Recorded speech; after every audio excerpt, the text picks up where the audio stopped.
제가 오늘 주보에 북한산에서 만난 꽃친구들이라고 하는 이렇게 칼라로 복사를 좀 했어요. 근데 우리 교회 칼라가 오래돼서 저게 이제 제가 오던 해에 제가 아는 목사님이 기증을 해준 거예요. 근데 칼라 색깔이 좀 원래는 이쁘게 찍었는데 여기 보니까 색깔이 좀 이상해요. 파란색이 노랗게 나왔어요. 제가 그 지난주 화요일 날 오래간만에 북한산에 올라갔습니다.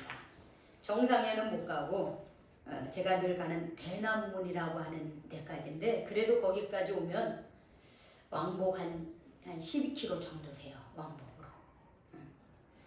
근데 올라가다가 보니까는 꽃들이 너무 이쁜 거예요. 제가 이 주보에다가는 6개만 실렸어요. 산딸기, 철쭉, 매화, 애기똥풀, 매발톱, 병꽃 이렇게 6개만 올려놨지만 올라가다 보니까 냉이꽃도 있고 진달래도 있고 그리고 뭐 아주 그냥 요즘에 그 하얗게 피는 꽃이 있어요. 너무 이뻐요. 그 이름을 잘 모르겠더라고요. 하여튼 뭐 제가 알지 못하는 꽃들이요 얼마나 만발한지 몰라요. 근데 만약에 제가 요번 주 지나고 나서 이제 오늘 주일 지나고 나서 만약에 제가 요번 주에 산에 간다면 이 만발하게 핀 꽃이 그대로 있을까요? 그렇죠. 그런데 이 꽃이 필 때 여러분 이 꽃이 화적 폈을 때 가장 이쁘거든요. 사실은요. 노란색은 노랗게 피고요. 빨간색은 빨갛게 물들고요. 하얀 것은 하얀색을 띄어요. 그러면서 그냥 자신이 피울 수 있는 가장 아름다운 자기만의 색깔로 꽃을 피웁니다. 그러고서는 어떻게 되는 거예요? 자기의 힘을 다 해서 자기 역할을 다 한 다음에 어떻게 해요? 한 입, 두 입 어떻게 해요? 사그라드는 거예요. 그러니까 열정을 다한다면은 그 다음에는 어떻게 해요? 점점 사그라드는 거예요. 즉 자기가 해야 할 일을 다 하고 나서는 점점 사라지는 거예요. 어쩌면 우리의 삶도 그런 게 아닌가 그렇게 생각합니다. 이 젊었을 때 열심히 이렇게 살다가 그 다음에 어떻게 해요? 내가 살아야 될 역할을 다 하면은 점점 어떻게 해요? 사그라드는 이 자연처럼 우리의 삶도 그렇게 되는 것 같아요. 그러니까 이왕이면 못다 핀 꽃 한 송이의 삶을 사는 게 아니라 이왕이면 우리가 열정적으로 우리의 인생을 그렇게 꽃피워낼 수 있는 저와 여러분이 되시기를 주의 이름으로 축복합니다. 아멘.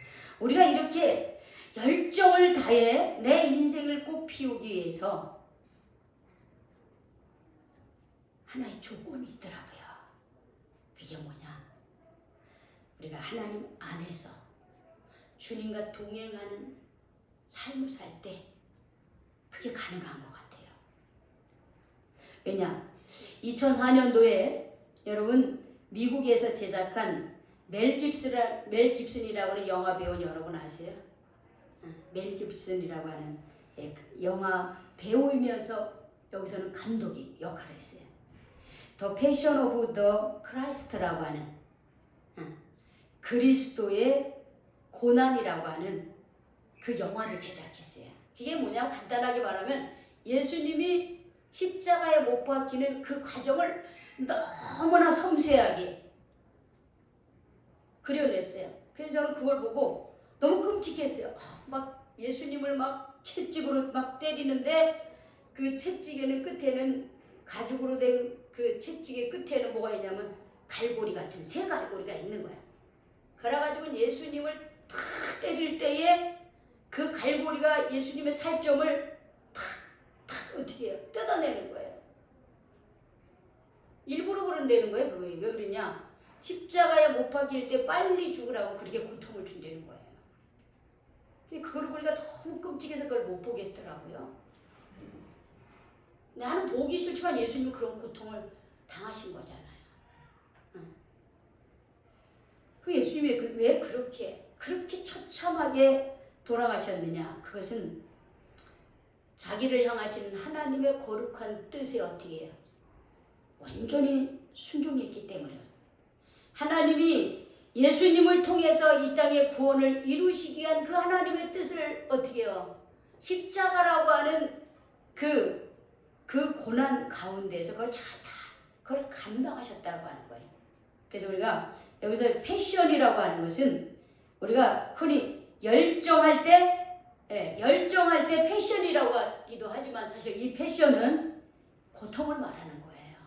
그러니까 우리가 하나님의 뜻에 열정적으로 따를 때 따라오는 게 있는데 뭐예요? 고통이 되는 거예요. 십자가 고난이라고 하는 거예요. 그런데 예수님은 그 십자가의 고난을 감당하셨어요. 열정적으로 감당을 하셨어요. 어떻게 그게 가능했을까? 오늘 성경 말씀에서 우리는 그 해답을 찾을 수가 있습니다. 저는 오늘 지난주에 이어서 성령이 오셨다, 성령님이 오셨다 하는 거.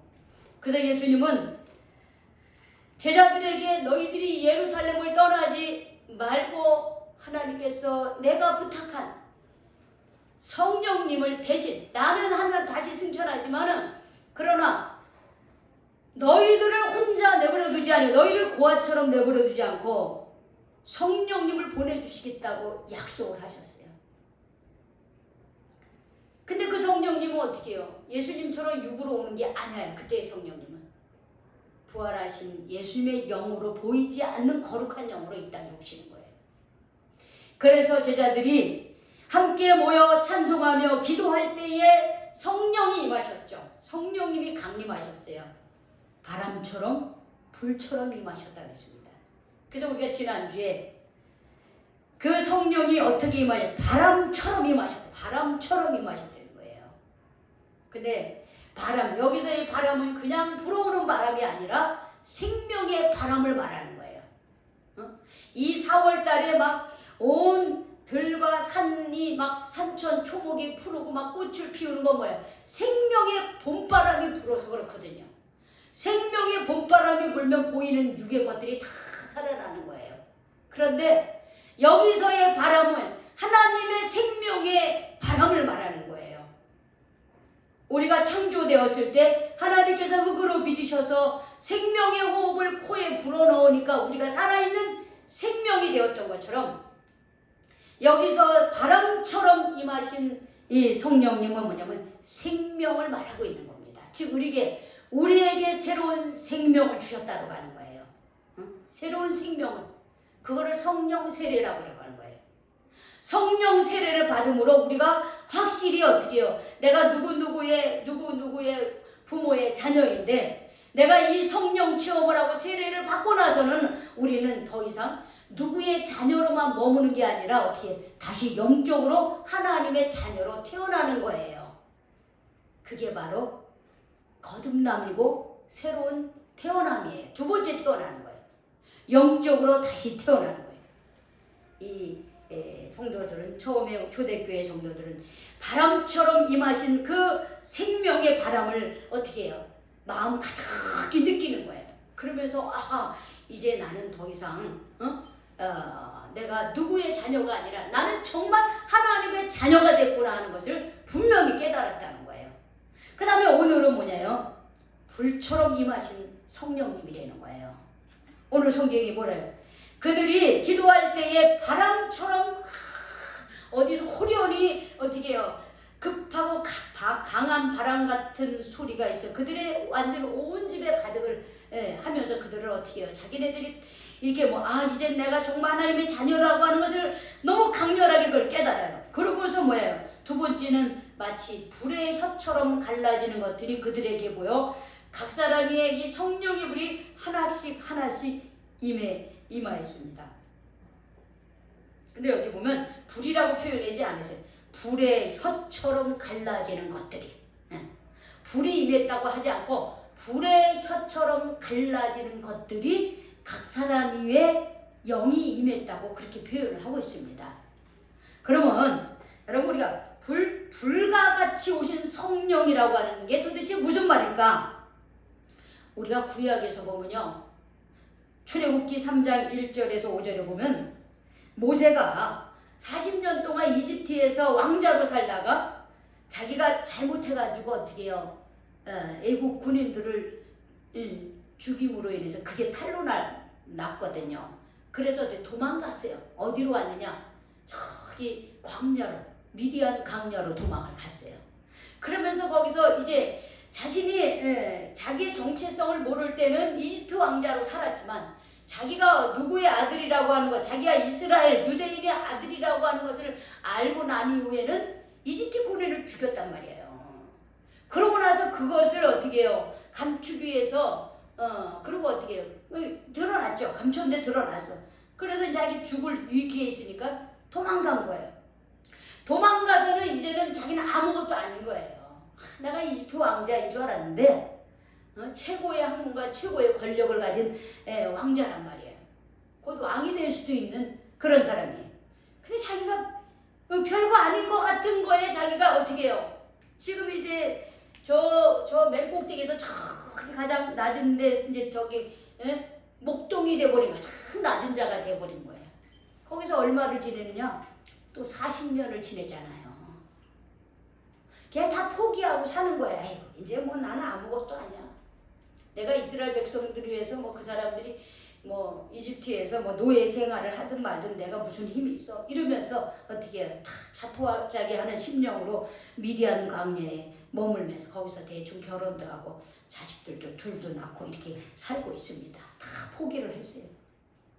어느 날 그가 양의 무리를 이끌고서 호렙산 밑에서 양을 치는데 저기 멀리 그 산 밑에 그 떨기나무가 있는데 거기는 떨기나무 광야니까 떨기나무가 많아요.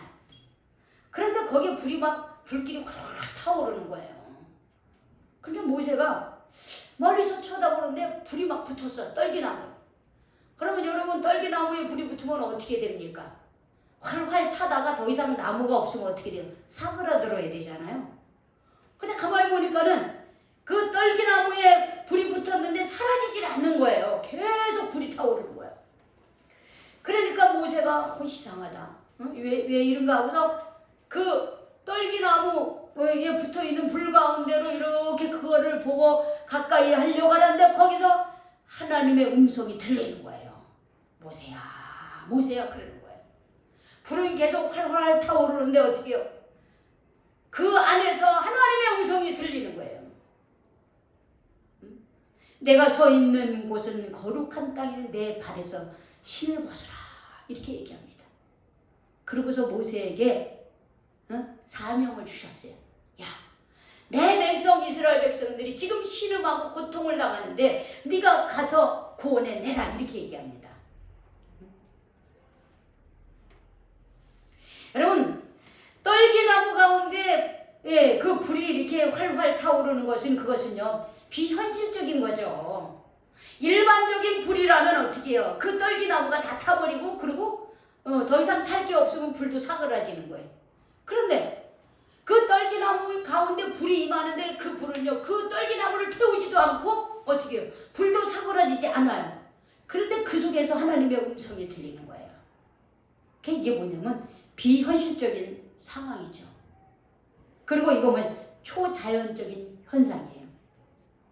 여러분 하나님은 당신의 일꾼을 부르셔서 사명을 주시되 때때로 종종 이렇게 초자연적으로 혹은 이렇게 그 비현실적인 상황 가운데서 우리를 부르실 때가 있더라고요. 모세가 그랬죠. 그 다음에 신약에서 위대한 사도인 바울도 그랬잖아요. 다메섹이라고 하는 그 도시에 가서 예수 믿는 사람을 잡아서 이제 끌어서 감옥에 갇히려고 이제 그런 거 다 종교적인 그런 법적인 권한을 가지고 그 다메섹을 이제 언덕을 올라서 그 도시로 가려고 그러는데 어떻게 해요? 갑자기 어떻게 해요? 해보다도 더 강한 햇빛이 모세를 아니 그때는 사울이었죠. 나중엔 이름이 사도 바울로 이제 바뀌지만 그때 사울에게 쫙 비칩니다. 근데 거기에 같이 갔던 사람들도 같이 갔는데 그 강한 햇빛은 누구에게만 비치느냐? 그 사울에게만 비치는 거예요. 그러니까는 그 언덕에서 그만 사울이 그냥 너무 강한 빛이 비치니까 그냥 눈을 뜨지 못하고 확 꼬꾸라졌습니다. 그런데 그 빛 속에서 음성이 들리죠. 이 사울이 당신은 누구신데 왜 내게 이렇게 하느냐. 그래서 너무나 그 위험 앞에 놀라서 당신이 주님이 누구십니까? 그랬을 때 그 빛 속에서 예수님이 그랬어요. 나는 네가 박해하는 예수다. 이렇게 얘기를 해요. 이런 초자연적인 경험을 하고 이 사울은요 사도 바울로 바뀌어지잖아요. 예수를 핍박하던 사람에서 예수를 증거하다가 나중에는 순교를 당하죠. 또 누가복음 5장에서 1절에서 11절 보면 예수님 제자들 부르십니다. 가장 먼저 베드로와 안드레와 야고보 요한을 부르는데요. 이 사람 다 어부들이잖아요. 고기 잡고 있는데 아침에 여러분 고기는요 언제 잡아요? 새벽에 잡잖아요. 밤에 잡잖아요. 그래가지고 밤새도록 고기 잡아가지고 어떻게 해요? 아침에 어부들이 들어와서 그물을 이렇게 정리를 하잖아요. 고기를. 근데 그 밤새도록 고기를 잡는데 한 마리도 못 잡았어.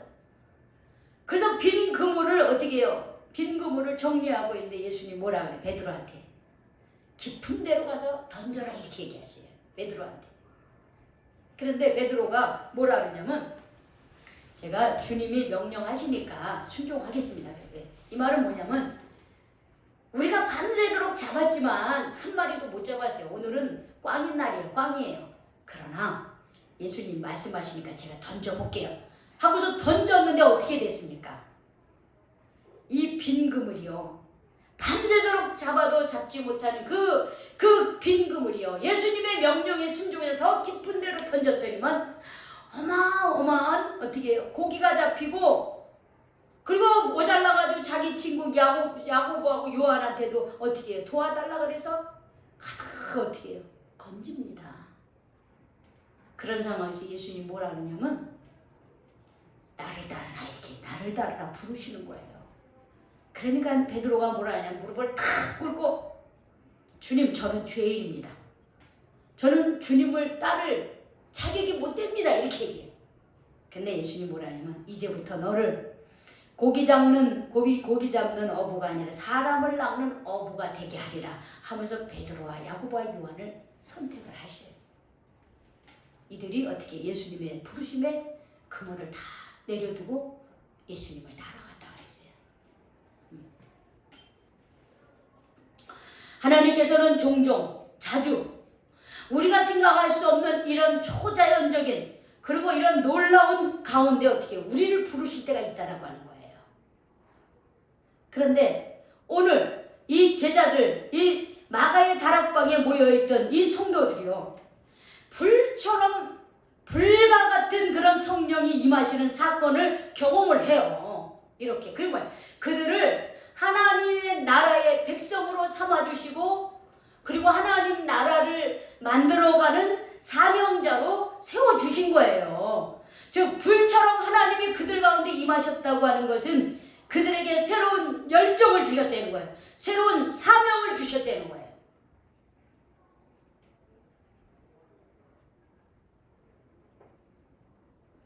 우리가 이 나이가 젊고 어리면요 열정이 있어요.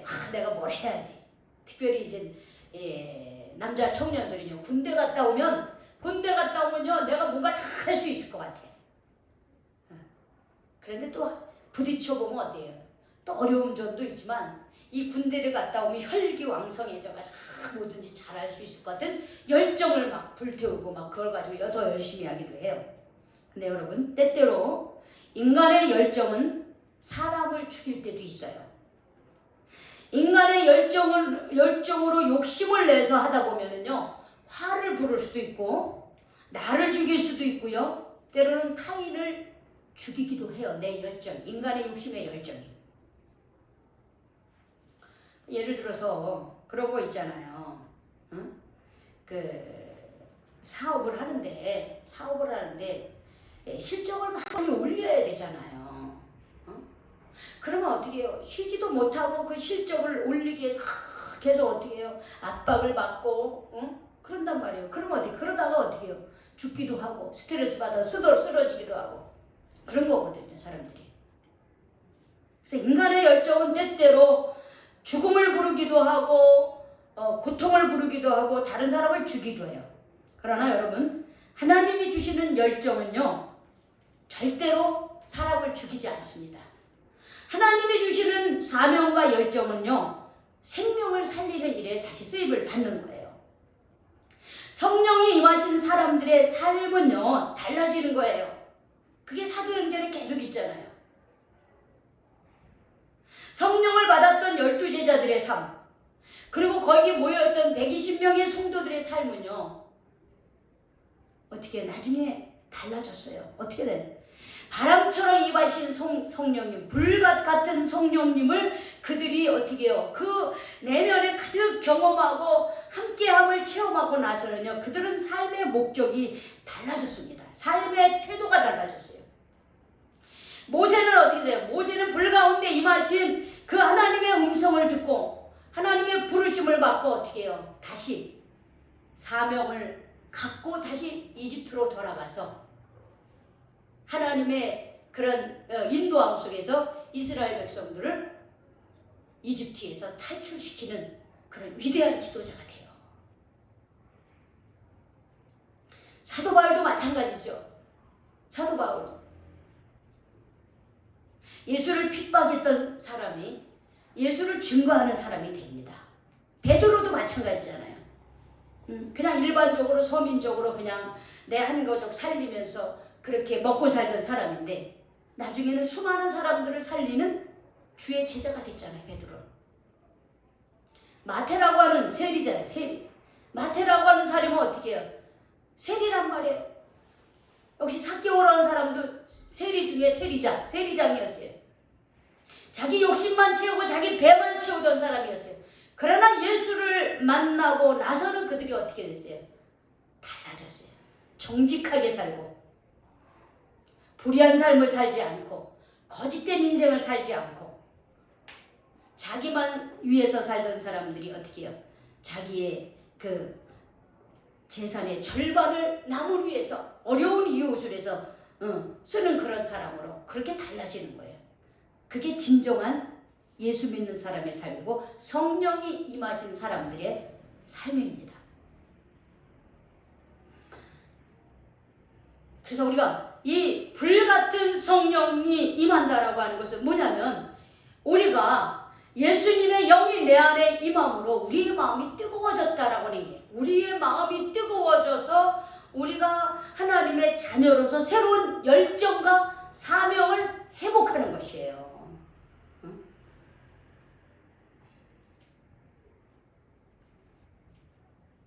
그럼 우리가 왜 뜨거운 열정과 사명을 회복합니까? 그것은 내가 받은 은혜를, 내가 누리고 있는 이 하나님의 은혜를 어떻게 해요?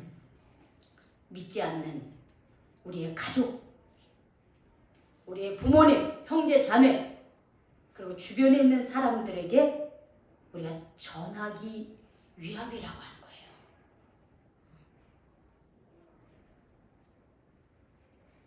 그리고 마지막으로 저희가 다 성령의 충만함을 받고, 자 우리 4절 한번 같이 읽어볼까요?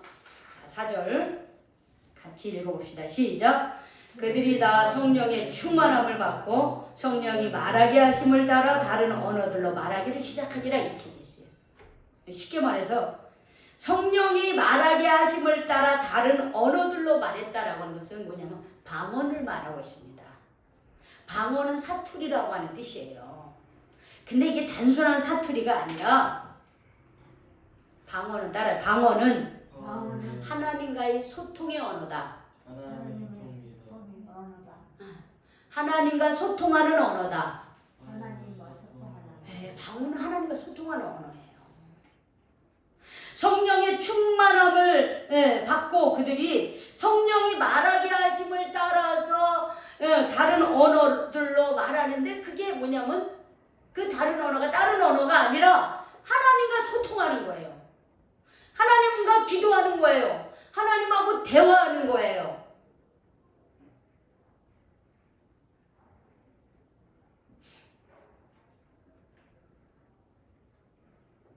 여러분, 하나님과 소통하고 하나님과 대화하는 사람은 그렇게 하나님하고만 대화하고 끝나는 게 아니라고 하는 거예요. 하나님하고 소통하는 사람은 어떻게 이웃과의 소통도 원활하게 할 수가 있는 거예요. 나 혼자 막 기도하고 끝나는 게 아니라 이웃과 소통할 줄 아는 사람이 되는 거예요. 그래서 그들을 어떻게 해요? 하나님께로 인도하는 사람이 되는 거예요. 하나님의 은혜를 누리게 하는 사람이 되게 하는 거예요. 그들이 하나님을 멀리 떠나 제 가운데 있던 삶에 대해서 회개하고 하나님께로 돌아오게 하는 역할을 하는 사람이에요. 나 혼자 은혜 받고 막 그게 아니에요. 내가 하나님과 소통해서 은혜 받은 것을 이웃과 나누는 거예요. 이웃과 소통하는 삶을 사는 거예요. 제가 아까 패션 오브 크라이스트라고 하는 얘기를 시작했죠.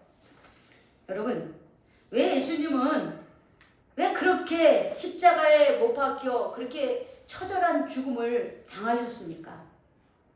예수님이 갖고 있는 능력은 얼마든지 세상의 왕도 될 수 있었고 세상이 가지고 있는 권력도 가질 수 있고 물질도 가질 수 있고 더 편하게 살 수도 있고 요즘 말로 하면 더 좋은 집에 더 좋은 차에 더 멋진 집에 살 수 있었어요. 예수님의 능력으로. 근데 예수님 그렇게 안 하셨어요. 그렇게 할 수 있는 나이였어요. 젊고 능력 있는 분이셨어요. 예수님 그렇게 안 하셨습니다. 사람들이 다 그렇게 되기를 바랬어요. 예수님이 그렇게 살기를 바라셨어요. 왜? 자기도 그렇게 살고 싶었으니까. 그런데 예수님의 열정은 어디에 열정이냐? 하나님의 말씀에 순종하는 열정이라고 하는 거예요. 다 누릴 수 있고 다 가질 수 있지만 다 내려놓았던 것은 하나님의 말씀에 순종하는 삶이었기 때문에 그랬어요. 그래서 예수님은 십자가에 못 박히기까지 죽기까지 순종하는 삶을 살았습니다. 그 결과 하나님은 예수님을 죽은 자 가운데서 3일 만에 다시 살아나게 하셨고요. 또한 온 인류에게 하나님의 자녀가 되는 구원의 길을 열어주셨습니다. 그게 가능했던 것은 예수님의 열정은 바로 하나님이 함께하는 열정이었기 때문에 그래요. 성령님이 함께하는 열정이었기 때문에 그렇습니다.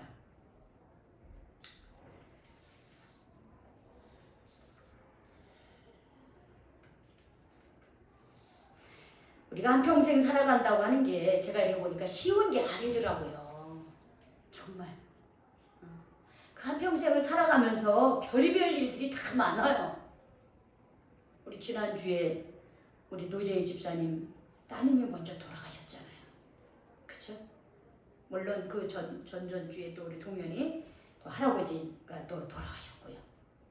그리고 지난주에 또 어떤 참 가슴 아픈 일이 생겼냐면 그 반포에 사는 젊은 청년이 중앙대학교 의과대학 다니는 2학년 그 22살 청년이 자기 친구랑 그 한강에 나가서 술 한잔 마시고 어떻게 잠이 들었는데 집에를 못 들어왔어요. 아버지가 그 아들을 찾기 위해서 프랜카드를 일주일 동안 붙이고 그 아들 손정민이라고 하는 청년이더라고요. 뭐 그 전에 보니까 무슨 자가 퀴즈 같은 데 나와가지고 대상도 받고요. 공부를 열심히 했더라고요. 그 얼굴도 보니까 너무너무 잘생겼어요. 그 아버지가 뭐라냐면 눈에 넣어도 아프지 않을 아들이다 이렇게 표현했대요. 중학교 때까지만 해도 아빠한테 뽀뽀하던 그런 아들이었다는 거야. 너무너무 착하고 공부 열심히 하는 너무나 귀한 아들이었다는 거야. 근데 그 아들이 친구하고 그 한강 가가지고 술 한잔 마시고 뭐 얼마나 취했는지 모르지만 잠이 들었다가 어떻게 보니까 친구는 돌아왔는데 친구는 집에도 들어오지 않고 일주일 만에 어떻게 해? 시신을 찾아서 시신으로. 얼마나 참 가슴 아픈 일이에요. 22살짜리야. 그 젊은 정말 장래가 촉망받는 그 아들. 우리가 볼 때도 그 부모가 얼마나 힘들까 이렇게 생각하는데 그 부모의 마음은 어떻겠습니까? 우리가 한평생을 살아가면서요. 참 겪지 않았으면 하는 일들이 막 그런 일들이 우리 주변에 너무너무 많이 있어요. 쉽지 않은 삶입니다.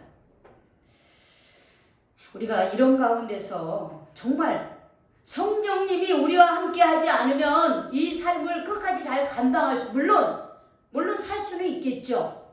그런데 우리가 정말 이런 슬픔과 아픔 가운데서도 이거를 이겨내면서 우리의 삶을 정말 인생이라고 하는 꽃을 아름답게 피울 수 있는 것은 성령님이 우리와 함께 하지 않으면 불가능한 일이다. 그렇게 성령님이 나와 함께 하지 않으면은 이 힘든 세상을 감당할 길이 없습니다. 그래서 저는 이렇게 권합니다. 따라합시다. 성령을 사모합시다. 성령을 사모합시다. 불같은 성령, 불같은 성령, 바람 같은 생명의 성령을 바람 같은 생명의 성령 받기를 사모합시다. 사모합시다. 사모하셔야 돼요. 성령님이 내 안에 계셔야지 나를 위로해 주시고 내가 이 험한 세상을 살아갈 때에 홀로 걷는 것이 아니라 성령님께서 도와주심으로 감당하면서 살아갈 수 있고요. 또 내게 주신 그 은혜를 전하면서 살아갈 수가 있습니다. 오늘 이 사도행전 이 본문의 말씀이 우리에게 주시는 귀한 말씀 사모하시기 바랍니다. 바람 같은 성령님, 불 같은 성령님이 여러분들에게 임하시고 하나님과 소통하는 사람 되고 이웃과 소통하는 저와 여러분이 되시기를 주님의 이름으로 축복합니다. 아멘. 축복합니다. 아멘. 기도하겠습니다. 하나님, 오늘 불같은 성령님 우리에게 임하기를 간절히 원합니다. 우리가 이 땅을 살아갈 때에 주님이 함께 하시지 않으면 우리는 그리스도인으로서 빛과 소금의 역할을 감당할 길이 없습니다. 뿐만 아니라 내게 주어진 삶도 감당할 길이 없습니다. 주님, 우리가 주의 성령을 사모하면서 성령은 보이지 않지만 바람처럼 불처럼 역사하신다고 분명히 주님 기록하고 있고 초대교회 성도들이 그것을 경험했기에 그들의 삶이 달라졌고 삶의 방법과 목적이 달라져서 120명, 11명의 제자들이 주님 수십억의 주님 그리스도인들로 열매를 맺게 했던 것은 그들 가운데 성령이 임하셨기 때문임을 우리는 분명히 보고 있습니다. 주여, 우리 교회 위에 여기 있는 우리 한 사람 한 사람의 불같은 성령님 임하게 하여 주시옵소서. 바람 같은 성령님 임하게 하여 주시옵소서. 아멘. 하나님과 소통하고 이웃과 소통하는 사람이 되게 하여 주시옵소서. 아멘. 그리함으로 이 코로나 속에서도 빈자리들이 다 채워지는 역사가 일어나게 하여 주시옵소서. 아멘. 예수님의 이름으로 기도 올리옵나이다. 아멘.